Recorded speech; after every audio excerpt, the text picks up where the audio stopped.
ভালোবাসা দিয়ে প্রিয়ত্ব অর্জন করে। ভালোবাসা দিয়েও কি প্রিয়ত্ব অর্জন করা যায় কি যায় না? যায়। ভালোবাসা দিয়ে প্রিয়ত্ব অর্জন করা যায়। আবার কিছু মনে করে যে আমি বা কি হনুরে, কথায় কথায় কর্মচারীকে গালি গালাজ মারামারি চট থাপ্পড় আছে না নাই? ও প্রত্যেক দিন দোয়া করে, এটা মরে না কে? আছে না? ঠিক এইরকম সন্তানদের মাঝেও আছে। পিতারা এমন সময় এমন কিছু শাসন করতে যায়, শাসন করতে করতে অতিরঞ্জিত যখন হয়ে যায়, তখন ওই সন্তানও কামনা করে আমার বাপটা মরে না কে। বলে এখানেও ব্যালেন্স রাখতে হবে, এখানেও কি করতে হবে। দেখেন ব্যালেন্সটা কিভাবে করেছেন। সূরা লোকমান নামে নাম শুনছেন তো? কোন জায়গায় আছে এটা? কোরআনের মধ্যে। সূরা লোকমান নাম শুনছেন না? আল্লাহ পাক রব্বুল আলামিন ব্যালেন্স শিক্ষা দিয়েছেন। লোকমানের প্রশংসা করতে যে আল্লাহ কোরআনের আয়াত বানিয়ে দিলেন, ওয়াইয ক্বালা ইব্রাহিম লিআবিহি ওয়াইয ক্বালা ইয়া বুনাইয়া লুকমান ইয়া বুনাইয়া লা তুহুয়া ইয়াইযুহু ইয়া বুনাইয়া লা তুশরিক বিল্লাহ ইন্নাশ শিরকা লাযুলমুন আযীম। ইয ক্বালা লুকমান লিবনিহি ওয়া হুয়া ইয়াইযুহু, ওয়া হুয়া ইয়াইযুহু দে কেন ঢুকানো হয়েছে জানে? ইয়া বুনাইয়া লা তুশরিক বিল্লাহ।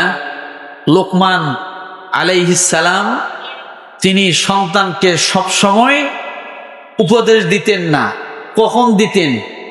ওয়া হুয়া ইয়াইযুহু, সুযোগ বুঝে সহনশীলতা অবস্থায় সন্তানকে কি করতেন? উপদেশ দিতেন। কি উপদেশ দিচ্ছে? লা তুশরিক বিল্লাহ, হে সন্তান তুমি আল্লাহর সঙ্গে কাউকে শরীক করিও না। আছে না নেই?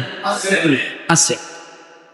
তাহলে আল্লাহ সম্পর্কে সন্তানকে জানানোর জন্য সেটাও একটা সুযোগ সুবিধা নেওয়া দরকার। সুযোগ মতো তাকে দিনের দাওয়াতটা দেওয়া দরকার। আপনি এখন রাস্তায় দেখা পাইছেন, দিনের দাওয়াত দিলেন, ওই দাওয়াতটা শোনার মতো মন মানসিকতা পরিস্থিতি তার এখন নাই, কিন্তু আপনি একেবারে দাঁড়ায় শুরু করলেন, ভাই নামাজ পড়ছেন? পড়েন নাই। নামাজ পড়লেন না কেন? নামাজ পড়া ফরজ, নামাজ না পড়লে জাহান্নামে যাবে, অমুক তমুক। উনি তো শুনবে কি? উনি তো বিরক্ত হইতেছে। কথাটা বোঝে? তাহলে দাওয়াত দেওয়ার একটা কৌশলগত সময় আছে, যেমন লোকমান আলাইহিস সালাম সেটা ব্যবহার করেছেন। আল্লাহ বলছেন ইয ক্বালা লুকমান লিবনিহি ওয়া হুয়া ইয়াইযুহু ইয়া বুনাইয়া লা তুশরিক বিল্লাহ। যখন লোকমান সুযোগ পাইল, তখন সহনশীলতার সাথে তার সন্তানকে আল্লাহ সম্পর্কে দাওয়াত দিয়ে দিল যে আল্লাহর সাথে কাউকে শরীক করিও না। যখন রব্বুল আলামিন এটা সন্তান এবং পিতার কথা পছন্দ হয়ে গেল,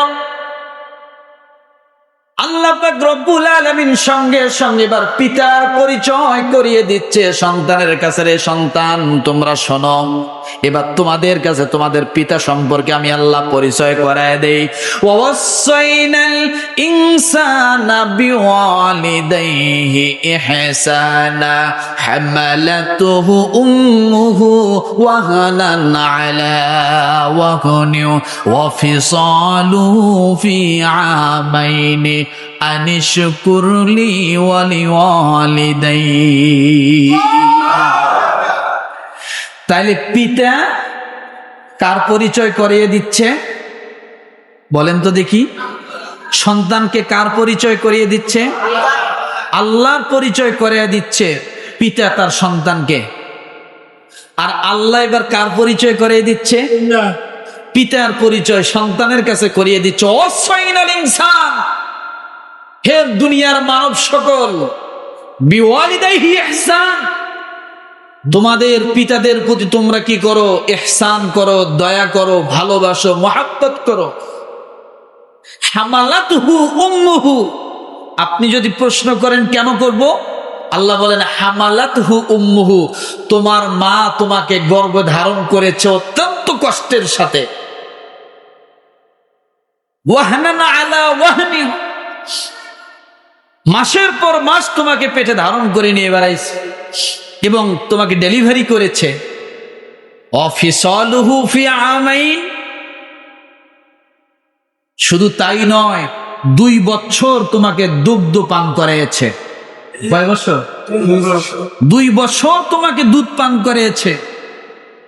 আনিশকুরলি ওয়ালি ওয়ালিদাইক, তোমরা তোমাদের পিতাদের প্রতি কৃতজ্ঞতা স্বীকারকারী হও। কে বলেছে কথা? আল্লাহ। তাহলে এখানে একটা জিনিস বোঝেন, বাবাদের কাজ কি? আল্লাহর পরিচয় করিয়ে দেওয়া।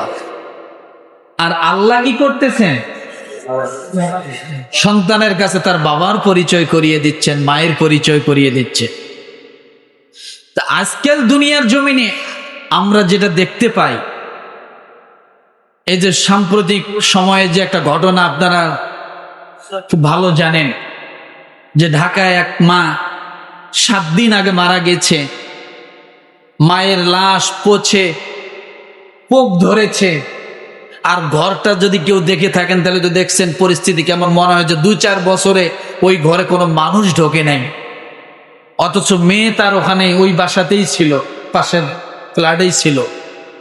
3টা ছেলে উচ্চ শিক্ষিত।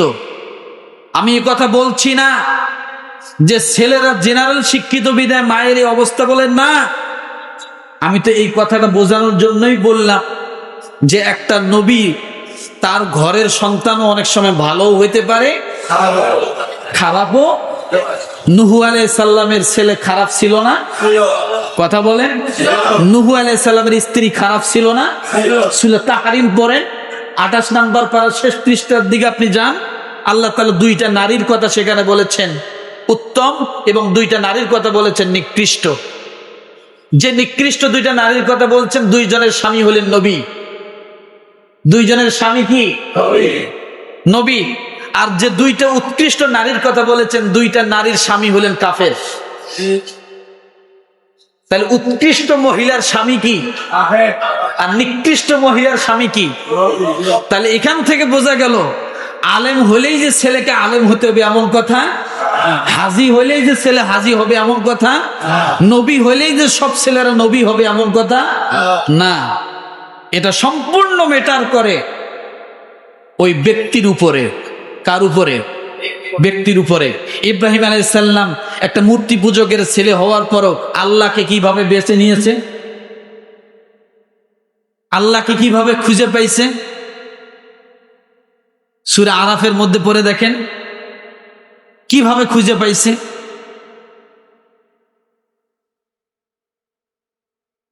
আমার ভাইরা, এই জন্য আমি এই কথাটা বুঝাতে চাচ্ছি যে এক ছেলে সচিব, এক ছেলে বুয়েটের শিক্ষক, আর এক ছেলে কানাডায় বসবাস করে, এত বড় বড় শিক্ষিত ছেলের জন্যেই যে সব ভদ্র হয়ে যাবে, মানুষ হয়ে যাবে, শিক্ষিত হয়ে যাবে, এমনটা ভাবার কোনো কথা নয়।